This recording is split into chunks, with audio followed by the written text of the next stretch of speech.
మామూలుగా సమ్మర్లో స్టార్ హీరోల సినిమాలే ఎక్కువగా బాక్సాఫీస్ దగ్గర పోటీ పడుతుంటాయి. కానీ 2026 సమ్మర్ మాత్రం స్టార్టింగ్లో ఉస్తాద్, ఎండింగ్కి పెద్ది అన్నట్లుంది సిచ్యుయేషన్. ఈ మధ్యలో ఒక్క స్టార్ హీరో సినిమా కూడా కనిపించడం లేదు. దీంతో ఈ ఛాన్స్ వాడుకొని సత్తా చాటాలను చూస్తున్నారు యంగ్ హీరోలు. మార్చిలో సమ్మర్ బాక్సాఫీస్ కి జోష్ తెస్తానంటున్న పవన్ కళ్యాణ్ ఉస్తాద్ భగత్ సింగ్ సినిమా తప్పించి మరే స్టార్ హీరో సినిమా రేసులో లేదు. అంతేకాదు, ఏప్రిల్ ఫస్ట్ వీక్ వరకు జనాన్ని థియేటర్స్ లోకి రప్పించే సినిమా ఒక్కటంటే ఒక్కటి కూడా లేదు. దీంతో ఈ అవకాశాన్ని బైకర్ సినిమాతో క్యాష్ చేసుకునేందుకు రెడీ అయ్యారు Sharwanand. India's first moto crossing film గా తెరకెక్కిన బైకర్ సినిమా తెలుగు, తమిళ్, మలయాళం భాషల్లో డాల్బీ సినిమా ఫార్మాట్ లో ఏప్రిల్ 3న థియేటర్స్ లోకి వస్తోంది.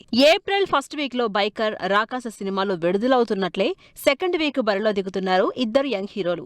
లాంగ్ గ్యాప్ తర్వాత అడవిశేష్, డెకాయిట్, నిఖిల్, సిద్ధార్థ్ స్వయంభూ సినిమాలతో వస్తున్నారు. డిఫరెంట్ జోనర్స్ బ్యాక్ డ్రాప్ తో తెరకెక్కిన ఈ సినిమాలపై జనాల్లో మంచి బజ్ క్రియేట్ అయింది.